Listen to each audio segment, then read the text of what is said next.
नमस्कार, जय जोहार। IND24 के इस खास कार्यक्रम बिग टॉक शो में इस बार हमारे साथ चर्चा के लिए जुड़ रहे हैं छत्तीसगढ़ के अभनपुर से विधायक इंद्र कुमार साहू।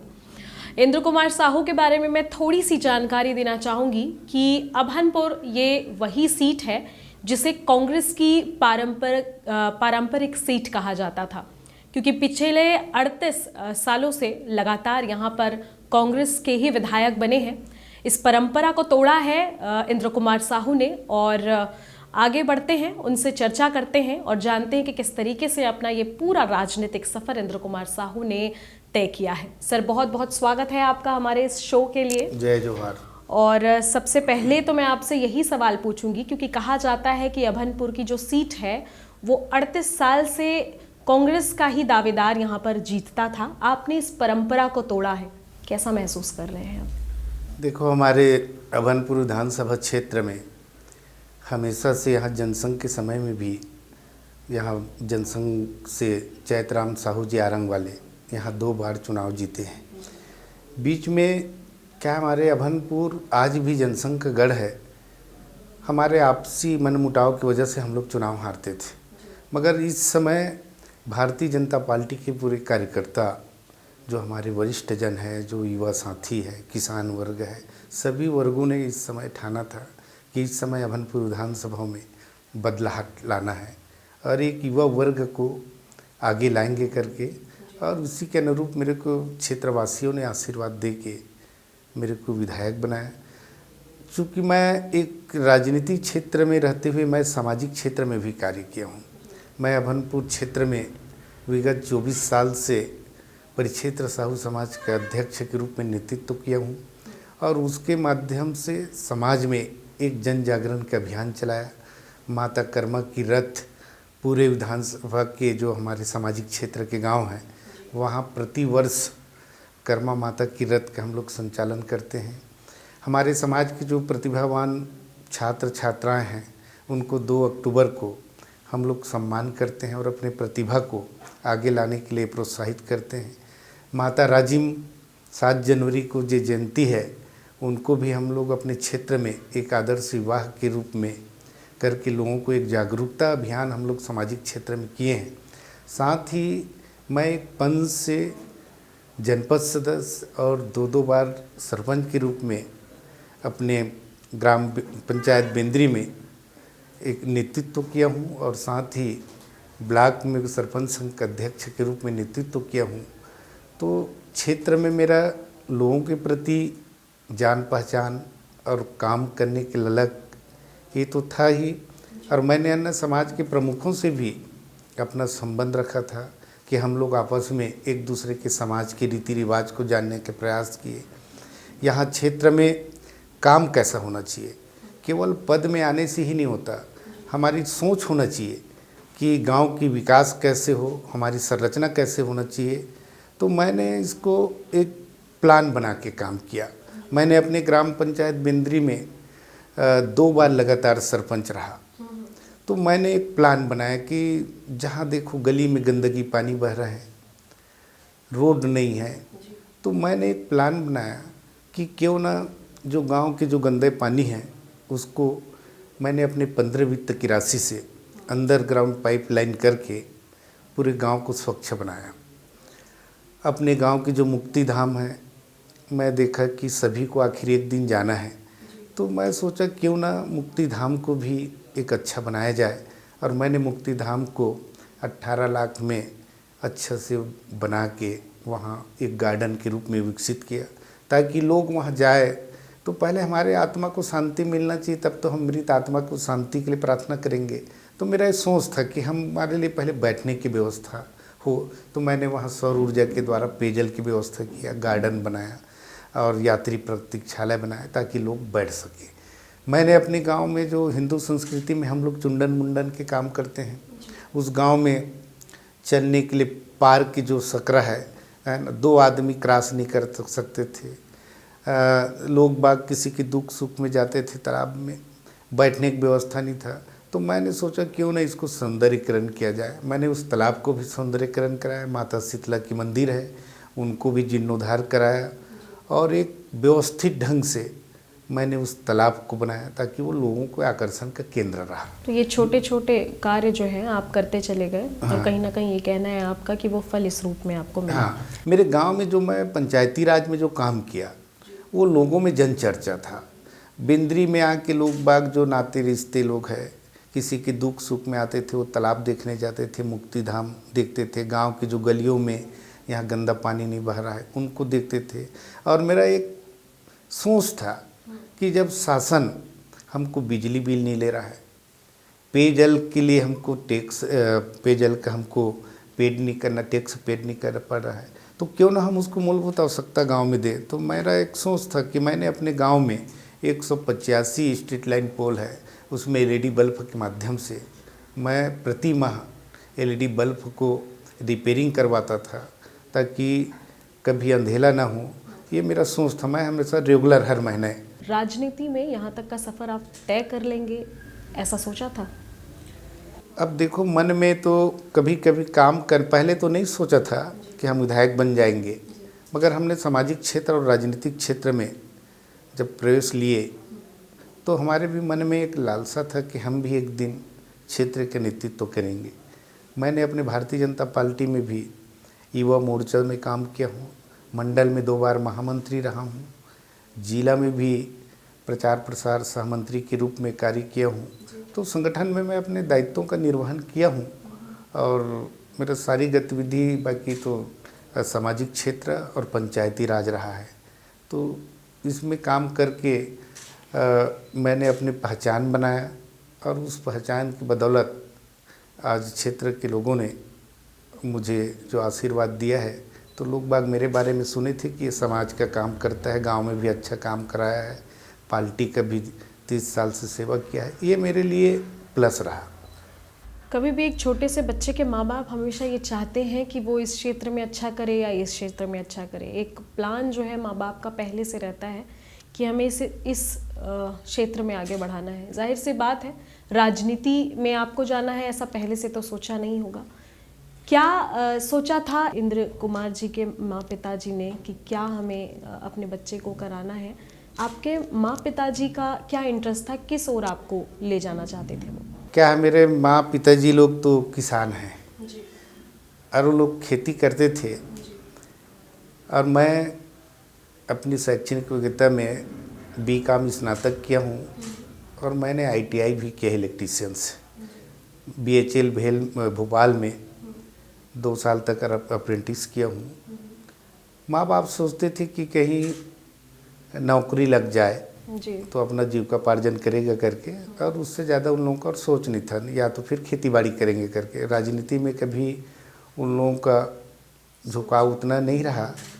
हालांकि मेरे पिताजी शुरू से सामाजिक आदमी रहा है गांव में, मगर माँ तो शुद्ध खेतीबाड़ी वाली है, उन लोगों को सोच नहीं था। मगर मैंने बेरोजगारी में बेरोजगार था, गांव में रहते थे, तो मैं सोचा कि क्यों ना जब तक नौकरी न मिले, जब तक कोई स्वयं का व्यवसाय ना हो, तब तक गांव में सेवा दूं करके। तो मैं नौकरी नहीं मिलने के बाद मैं अभनपुर में एक वेल्डिंग व्यवसाय यहाँ डाला दुकान, और उनके माध्यम से विगत 22-23 साल से मैं अभनपुर में अपने व्यवसाय करता रहा। हाँ, आज भी चल ही रहा है। हाँ, तो मैं अपना जीविकोपार्जन के जरिया बनाया। इंद्र कुमार जी की स्कूलिंग कैसी थी? स्कूल में कैसे थे वे? बदमाश थे, अच्छे थे, सीधे बच्चे थे? अब स्कूल में तो बदमाश नहीं, हम लोग तो उस समय अब कहना चाहिए सीधा साधा थे, है ना। अब पढ़ाई में हम लोग तो आज के ज़माने में देखते हैं कि जितना हम लोग प्रतिशत पाते हैं, है ना, जितना कि कहना चाहिए आज के बच्चे 90-95% पा रहे हैं, है ना। और उस ज़माना में तो दौर नहीं था, पास हो जाते थे, वही बहुत था हम लोग के समय में, है ना। तो वो उतना ही नहीं था, हम लोग साधारण थे। पहली बार जब आपको पता चला कि नवनिर्वाचित विधायक अभनपुर के आप बन चुके हैं, कैसा महसूस हुआ उस वक्त आपको? अब विधायक बनने के बाद जब लोगों ने इतना आशीर्वाद दिया कि मैं भले ही 15,553 वोट से जीता, मगर मैंने 40,000 का वोट वृद्धि किया। पिछली बार हमारे क्षेत्र के चंपू भैया हमारे पार्टी के कैंडिडेट थे, उनको 53,000 मिला था और मेरे को 93,000 मिला। तो हमारे वोट प्रतिशत में हमारी वृद्धि हुआ 40,000 का। और मेरे को जिस दिन टिकट मिला उसी दिन से मेरे मन में उत्साह था और मेरे को आत्मबल था मैं चुनाव जीतूंगा करके, क्योंकि मैंने लोगों के सामाजिक क्षेत्र में काम किया था, लोगों के लिए काम किया था। हमारे सरपंच भाई लोग थे, हमने संघ में काम किया था, तो वो हमें उम्मीद था कि चुनाव तो जीतेंगे करके।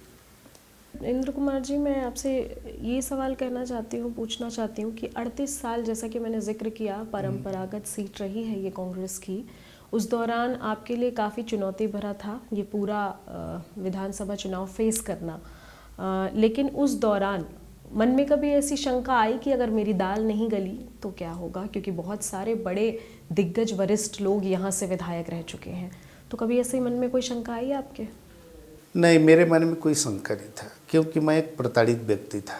जी, जैसे मुझे मेरे सामने वाले जो कैंडिडेट थे उसने मुझे राजनीतिक रूप से इतना प्रताड़ित किया कि मैं संबल हो गया उनसे लड़ते लड़ते।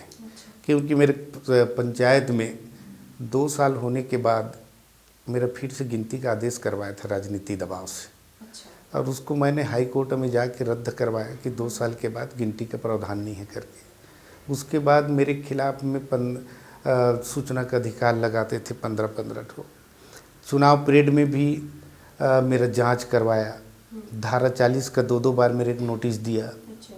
तो इस प्रकार मेरे लिए बहुत मेरे काम को रुकवा देना, पंचायत में मेरे को बहुत प्रताड़ित किए, और जितना प्रताड़ित किए उतना मैं सक्षम बनते गया और मेरे मन में आत्मबल आया। और मैं तो बता रहा हूँ, मेरे मन में जरा भी ये नहीं था, जैसे टिकट मिला ना, मैं तो उसी दिन से ठान लिया था कि मैं चुनाव जीत गया। मैं वो साधारण व्यक्ति हूँ, मैं उतना पैसा खर्चा नहीं कर पाया, मगर लोगों ने, मेरे कार्यकर्ता, भारतीय जनता पार्टी के जो कार्यकर्ता है, हमारे क्षेत्र की जो जनता है, किसी ने ना मेरे को पैसा मांगे, ना दारू मांगे, ना कोई चीज़ नहीं, मेरे को हाथों हाथ उठाए। मैं उनका हमेशा आभारी रहूँगा कि उन लोगों ने एक साधारण परिवार के किसान के बेटे को अपना बेटा समझ के मुझे जिस प्रकार इस क्षेत्र में दायित्व तो दिया है, मैं उसका हमेशा एहसानमंद रहूँगा। मैं कभी पैसा का परवाह नहीं किया चुनाव लड़ते वक्त। मेरे कई लोग बोले कि कहाँ एक तरफ 5 बार का विधायक है पैसा वाला और आप एक छोटे से सरपंच कैसे करोगे? मैं बोला जनता का आशीर्वाद रहेगा तो पैसा मायने नहीं रखता, और वास्तव में पैसा कहीं मायने नहीं रखा। मेरे कार्यकर्ता लोग, मैं तो ज़्यादा गाड़ी भी नहीं लगाया था मेरा चुनाव प्रचार में, और मैं सारे कार्यकर्ताओं को बोल दिया था कि आपको दूसरे गांव नहीं जाना है, आपको अपने गांव देखना है। मैं सभी गांव जा रहा हूं।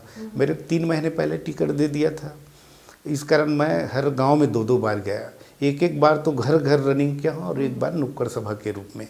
तो मैं पूरे अपने अभनपुर विधानसभा के 126 गाँव हैं और 2 नगर पालिका है।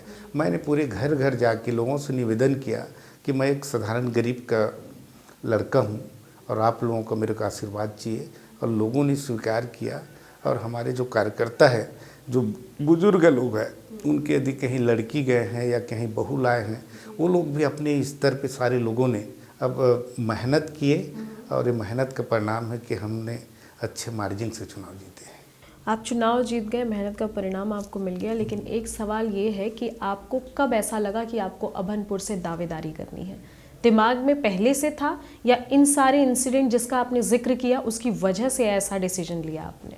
पहले बात तो मैं अपने भारतीय जनता पार्टी के राष्ट्रीय नेतृत्व को और प्रदेश नेतृत्व को धन्यवाद देना चाहूँगा कि मैंने अपना दावेदारी किया ही नहीं था, और दावेदारी करने से पहले ही, मेरे को 3 महीने पहले ही पार्टी ने अपने सर्वे रिपोर्ट के आधार पर मेरा नाम घोषित कर दिया।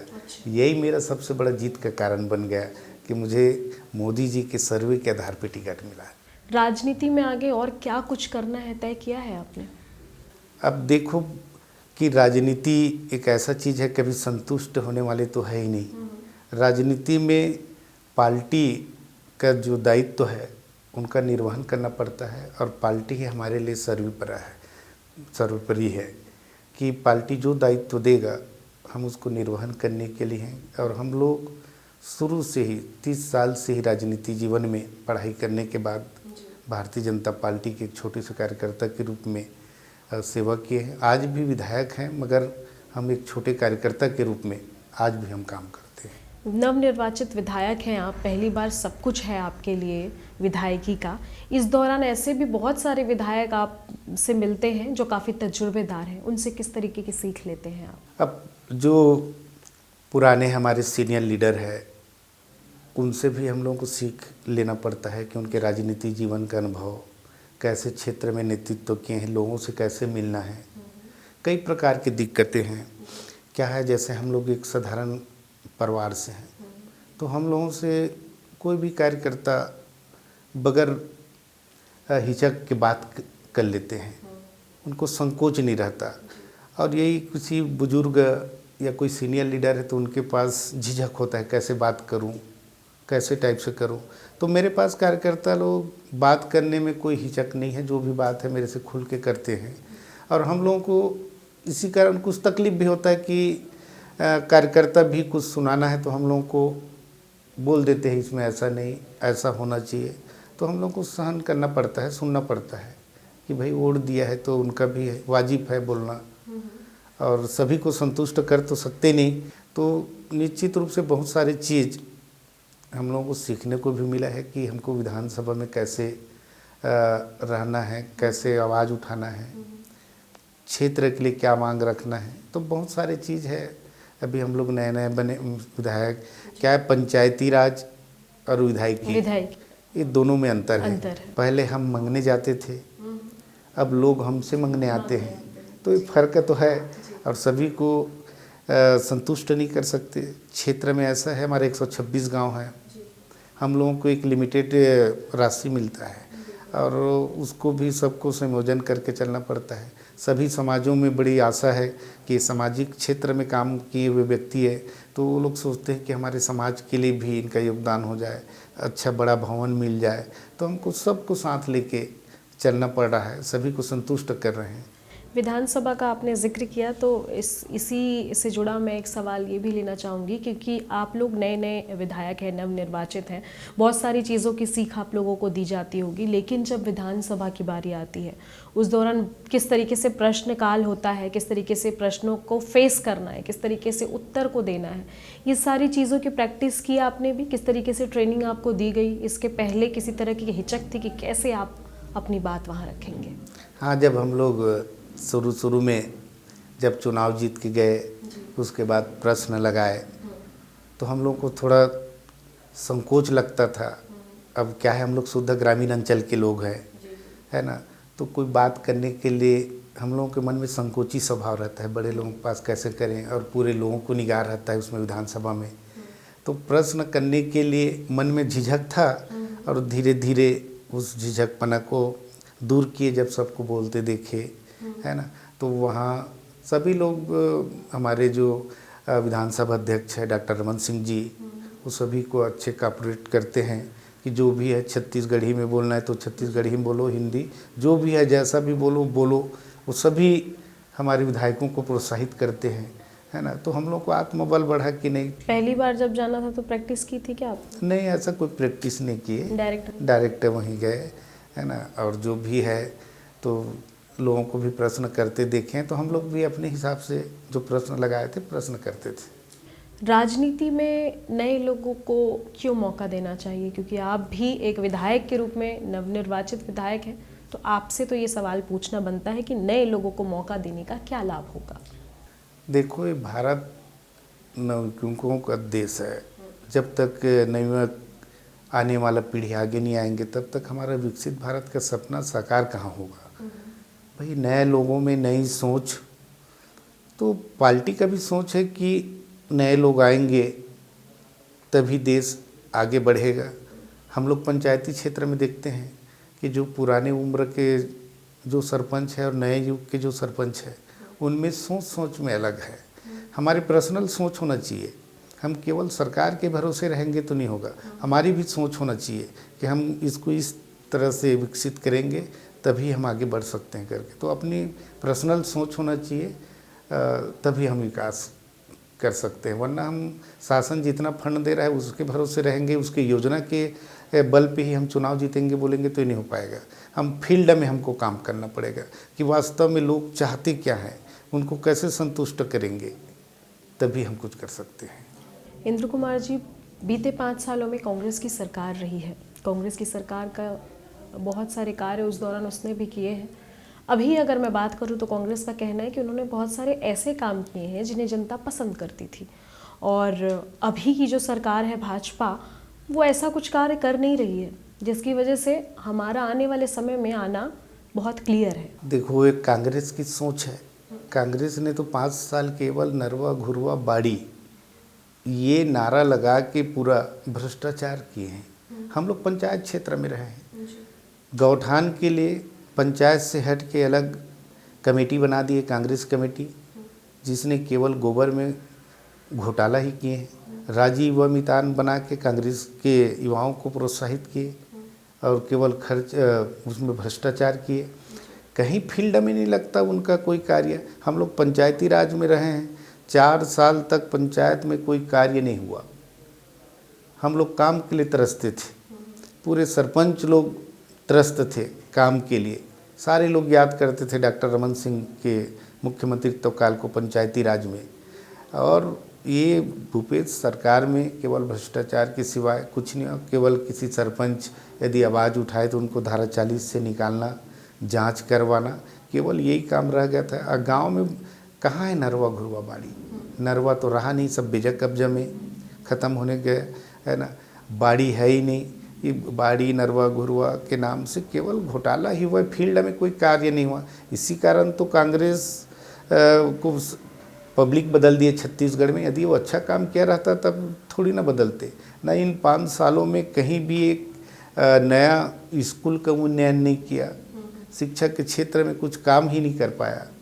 तो लोगों ने जैसे किसान है, किसान के लिए यदि समर्थन मूल्य तो मोदी जी का है, जो अंतर की राशि 4 किस्त में तरसा कर देते थे। लोग केवल शराब का सेवन किए हैं कम पैसा से।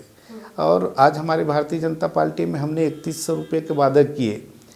मोदी जी के जो 2300 रुपये समर्थन मूल्य है वो एक मुश्त मिल रहा है, और हमारे 800 रुपये की दर से जो बचत राशि है, अंतर की राशि, वो एक मुश्त देंगे। पिछले बार भी दिए थे। इससे किसान लोग क्या है, किसी की शादी करना है, ज़मीन खरीदना है या कोई भी कार्य के लिए उनको उपयोग में आ रहा है राशि, तो किसान संतुष्ट है। हमने अभी लगातार धान खरीदी केंद्र में दौरा कर रहे हैं, सभी जगह किसान संतुष्ट है। हमारे छत्तीसगढ़ सरकार ने माइक्रो एटीएम लागू किया है किसानों के लिए। हम 2000 से 10,000 रुपये प्रतिदिन सोसाइटी में अपना पैसा निकाल सकते हैं। हमको बैंक जाने की ज़रूरत नहीं है। हमें मजदूर या ट्रैक्टर वाले को भुगतान करना है तो हम तत्काल एटीएम से निकाल के भुगतान कर सकते हैं। ये सारी व्यवस्था है। और सरकार, भारतीय जनता पार्टी की सरकार, हमने जो वादा किया वो सारे वादा, हम 90% वादा भारतीय जनता पार्टी ने निभाया है। चाहे वो महतारी वंदन योजना हो, हमारे जो 2 साल का बकाया बोनस मेरे निज ग्राम बिंद्री में पिछले बार अटल जी के जन्मदिन के दिन 25 दिसंबर को बिंद्री में मुख्यमंत्री ने सबके खाता में 2 साल का बकाया बोनस डाले। हमारे अंतर की राशि उनको दिए। सारी योजना तो हम लोग जो वादा किए हैं उसको पूरा कर रहे हैं। मुफ्त के अनाज की हमने बात किया था, मुफ्त में अनाज दे रहे हैं। जन्म से लेकर मृत्यु तक की योजना है। हमारे मोदी जी का 142 प्रकार के योजना संचालित है। हमको केवल योजना जानने की ज़रूरत है। सरकार बहुत सारी योजना दी है। आज छत्तीसगढ़ में सारे लोग सुखी हैं। आज माताओं को पूछो तो 1000 रुपये उनके लिए वरदान साबित हो रहा है। आज पुरुष के खाता में पैसा नहीं है मगर महिलाओं के खाता में पैसा है। आज गांव में देखते हैं कि जितनी महिलाएं हैं वो घर के रख रखाव, संचालन, घर की व्यवस्था, बच्चे को पढ़ाने लिखाने की जवाबदारी माताओं के ऊपर है। तो निश्चित रूप से भले ही 1000 की राशि बहुत छोटी राशि है मगर हमारे ग्रामीणों के लिए बहुत बड़ी वरदान है। एक अंतिम सवाल लेंगे इंद्र कुमार जी। अभनपुर के विकास के लिए आगे क्या प्लान है? किस तरीके से अभनपुर विकसित होगा?